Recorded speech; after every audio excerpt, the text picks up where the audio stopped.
जिसका दिल चाहे वो आके उठा के ले जाए या इसको पाकिस्तान की बजाय फौजिस्तान डाल दें इसका नाम।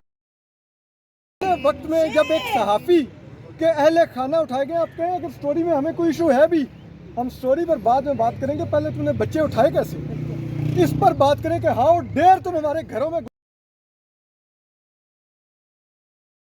बिस्मिल्लाहिर्रहमानिर्रहीम। अस्सलाम वालेकुम नाज़रीन, आज 24 मार्च सोमवार का दिन है। नाज़रीन, इस व्लॉग में हम बात करेंगे अहमद नूरानी केस के हवाले से। आज केस की मुकम्मल तफसीलात जो है वो आपके सामने शेयर करेंगे कि कैसे 26वीं आईनी तरमीम के बाद जो है अदालत बेबस हो चुकी है।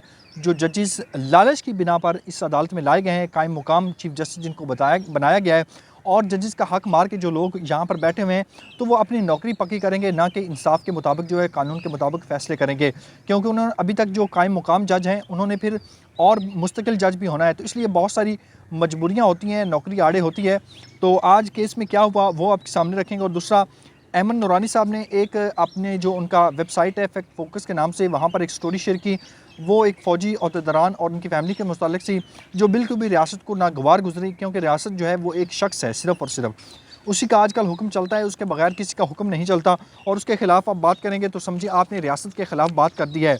और रियासत हमें बताया जाता है माँ जैसी होती है, लेकिन आज जैसे एक माँ जो है आप दीदा हुई अदालत के सामने। और अभी मैं प्रेस क्लब के बाहर, हम एहतजाज से अभी वापस आए हैं, तो मैंने कहा आपके साथ ये वीडियो जो है शेयर करूं कि वहाँ पर उनकी वालदा और बहन के क्या जज्बात थे। और वहाँ पर डिजिटल मीडिया के और सहाफ़ियों ने, जिसमें मतीउल्लाह जान साहब थे, एजाज़ सैयद साहब से रिजवान गलज़ई, ज़ुबैर अली ख़ान और कमर मेकन साहब, और भी दूसरे हमारे साथी सारे मौजूद थे। प्रेस क्लब के सदर अजहर जितोई साहब भी इस एहतजाज का हिस्सा बने और ने पुरज़ोर वहाँ पर मज़म्मत की। उन्होंने कहा कि जो उन्होंने स्टोरी शाया की है, नशर की है अहमद नूरानी, लेकिन उसका ताल्लुक जो है उनके भाइयों से नहीं होना चाहिए। उनके भाइयों पर जिस तरह जुल्म व सितम किया गया, उसकी वालदा ने आज जो गुफ्तगू की है वो आपके सामने रखेंगे। उनकी बहन ने हमें क्या बताया कि रात किस पहर जो है डाकुओं की तरह जो है एजेंसी के लोग वहाँ पर आए, और जिस तरह उन्होंने मार कुटाई की, और जिस तरह दरवाज़े फलांग कर, दीवारें फलांग कर वो हमारे घर दाखिल हुए, तो चार दीवारी के तक़द्दुस को जिस तरह पामाल किया गया, ये इंतहाई काबिल अफ़सोस है, इंतहाई शर्मनाक है। और जिस तरह फार्म 47 के बाद जिस तरह तबाही बर्बादी फेरी गई इस मुल्क में, जिस तरह आइन और कानून की धज्जियाँ उड़ाई गई हैं, इसको तारीख़ हमेशा जो है वो इस बहुत ही बुरे अल्फाज में याद करेगी। और जो चेहरे आज ये कर रहे हैं, उन चेहरों के पाकिस्तानी अवाम जो है वो कभी नहीं भूल सकेगी। आज अहमद नूरानी केस की जो समात है, उसमें सीधा पॉइंट जो मरकज़ी ख्याल में आपको बता देता हूँ कि अभी तक FIR दर्ज नहीं हुई। एक फ़ोरम होता है पुलिस थाना, जिसके बाद आपसे जुल्म व ज़्यादती होती है, आपको कोई नुकसान पहुँचाया जाता है, आपकी चार दीवारी के तक़द्दुस को पामाल किया जाता है। जब वो आपके साथ होता है तो आप थाने जाते हैं, SHO को बताते हैं, IO को बताते हैं, वो सुनवाई नहीं हुई, अभी तक FIR दर्ज नहीं हुई। अभी रियासत ही नाकाम है कि मुल्ज़मान कौन हैं, चार दीवारी किसने फैलांगी, दरवाज़े किसने तोड़े, अहमद नूरानी के भाइयों को किसने मारा पीटा, और वहाँ उसकी बहनों को और माँ को किसने ज़लील व ख़ार किया। अभी तक रियासत उन मुल्ज़मान को गिरफ़्तार करने में, उनकी निशानदही करने में नाकाम हो चुकी है। तो इससे आप समझें कि अनारकी फैलेगी, और मुल्क में जब आइन और कानून पर अमल दरामद नहीं होगा तो फिर अनारकी फैलेगी। अनारकी के बाद जो हालात जो होते हैं वो आप सब जानते हैं। 26 मार्च को IG को जो है तलब कर लिया इस्लामाबाद हाई कोर्ट के चीफ जस्टिस साहब ने, और उनकी वालदा जो है रोस्टम पर आके वो आप दीदा हुई, और उन्होंने कहा कि जो इस तरह मेरे साथ हुआ है ये किसी और की माँ के साथ भी हो सकता है, तो अगर मेरे बच्चों को कुछ हुआ तो मैं किसको ज़िम्मेदार ठहराऊँगी, हुकूमत को, रियासत को, या इस्लामाबाद हाई कोर्ट को। तो ये बड़ी ख़ौफनाक बात है, और अदालत के लिए और अदालत में बैठे जो बराजमान हैं उनके लिए बड़ी अफसोसनाक और शर्मिंदगी की बात है कि एक माँ रोस्टम पर आकर आज रो पड़ी। आज इस्लामाबाद प्रेस क्लब के बाहर हमने क्या देखा, क्या सुना, वो आपके साथ थोड़ा सा शेयर करते हैं, और कुछ साठ आपके सामने रखेंगे। उनकी वालदा क्या कहती हैं, और मतीउल्लाह जान साहब ने और असद साहब ने बड़ी आज अहम बातें की, वो भी आपको इस व्लॉग में सुनाएंगे। उसकी बहन ने हमें बताया कि 1:05 पर हमारे दरवाज़े और चारदीवारी के तक़द्दुस को पामाल करते हुए 12 से 14 लोग जो हैं वो वहाँ पर आए हमारे घर में, और हमारे घर में हमारे भाइयों को जो है वो धक्के दिए, उनको सीढ़ियों से गिराया। और हमने जब पूछा कि आप कौन हैं, आप कहाँ से हैं, किस इदारे से हैं, और आपका हमारे से क्या ताल्लुक़ है, तो उन्होंने कहा कि आप सब जानते हैं कि आपका हमारे साथ क्या ताल्लुक़ है और हमारा आपके साथ क्या ताल्लुक़ है। और उन्होंने जो वो बर्ड प्रूफ जैकेट पहनी हुई थी, मास्क पहने हुए थे, उसकी बहन ने हमें बताया, अमन नूरानी साहब की बहन ने बताया, और वो हमें इशारे से बता रहे थे कि आप یہ نہیں سمجھ رہی یہ کیا لکھا ہوا ہے, آپ کو نہیں پتہ کہ ہم کون ہیں, ہم کہاں سے آئے ہیں.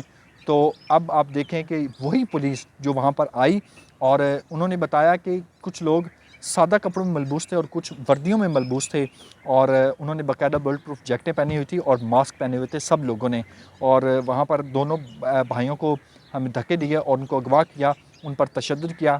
اور ان کی والدہ جو ہے وہ آپ دیدہ ہوگی, جس وقت اس نے بتایا کہ میرے بیٹے کی جو بیک بون کی ڈسک ہے وہ اس ڈیمیج ہے پہلے ہی, تو اس کو مار رہے تھے. تو والدہ آج پریس کلب کے سامنے بھی رو پڑی اور عدالت کے سامنے بھی.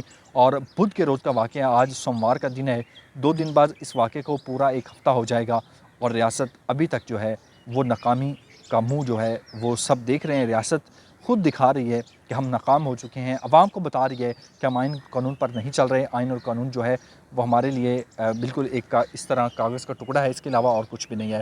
تو ابھی وہ شارٹ سنیں کہ ان کی والدہ کیا کہہ رہی ہیں. پہلے تو صحافت کوئی جرم نہیں ہے.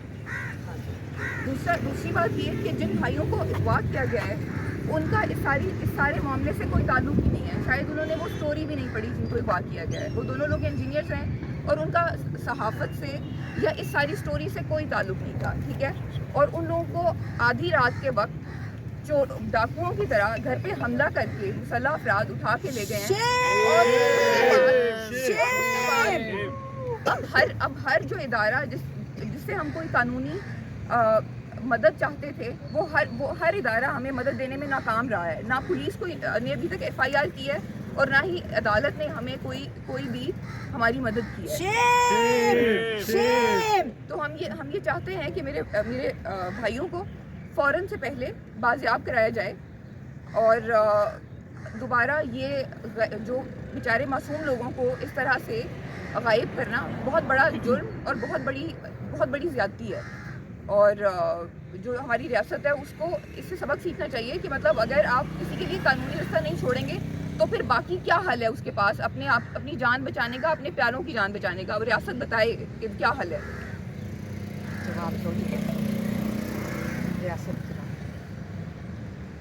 یہ پاکستان ایسا یہ ہے, باقی مسلمان ملک ہے لیکن لگتا نہیں ہے کہ یہ مسلمان ملک ہے. یہاں پہ کوئی اسلامی کوئی قانون نہیں ہے, کوئی کسی کی کوئی عزت نہیں ہے, کسی انسان کا کوئی کچھ بھی نہیں ہے نا. تو یہ فوجستان تو نہیں ہے نا, یہاں پہ جو جس کا دل چاہے وہ آ کے اٹھا کے لے جائے, یا اس کو پاکستان کی بجائے فوجستان رکھ دیں اس کا نام. یہاں پہ اگر عام لوگوں کو نکال دیں یہاں سے, کہیں کہ ہم یہاں پہ تمہارا کوئی کام نہیں, جس نے ہمارے جوتے کے نیچے رہنا وہ رہے, باقی نکل جائیں یہاں سے. کوئی مجھے سمجھ نہیں آ رہی. میرے بچے جس دن کے گئے ہیں, مجھے بچے چاہیے کہ مجھے بچے کوئی نہیں ہے پاکستان میں, کوئی مجھے تو لگتا نہیں ہے.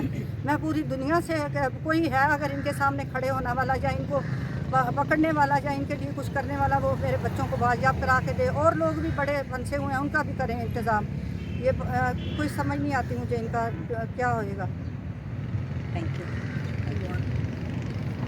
میں انسانی حقوق کے کارکن اور وکیل مان مظاہری صاحب سے گزارش کرتا ہوں کہ وہ اپنے خیالات دیں. وہ بجائے اس کے کہ جو لاپتہ 2 انسان ہیں, صحافی کے 2 سگے بھائی ہیں, ان کے بازیابی کے لیے آواز اٹھائیں, کوشش کریں. وہ احمد نورانی کی اسٹوریوں میں کیڑے نکال رہے ہیں, تنقید کر رہے ہیں. ان صحافیوں کے اس رویے کو آپ کیسے دیکھتے ہیں؟ یہ گدے ہیں جو مردار نوچ رہی ہیں احمد نورانی کا. ایک ایسے ہاؤ ڈیر تم نے ہمارے بچے اٹھائے, یہ وہاں پر بیٹھ کے پیغام رسانی کر رہے ہیں. احمد نورانی کی والدہ کے پاس جا کے کہہ رہے ہیں کہ آپ کے بچے نے وہ سٹوری کیوں کی. یہ میسنجر رہ گئے, یہ گدے ہیں. ان کو صحافی کہنا مجھے شرم آ رہی ہے ان کو صحافی مانتے ہوئے. اب تو یہ جز وقتی تحقیقاتی صحافی ہم کہتے تھے, اب تو ان کے صحافی کہلانے کا لائق نہیں ہے. چلو ٹھیک ہے. اعزاز سید بھی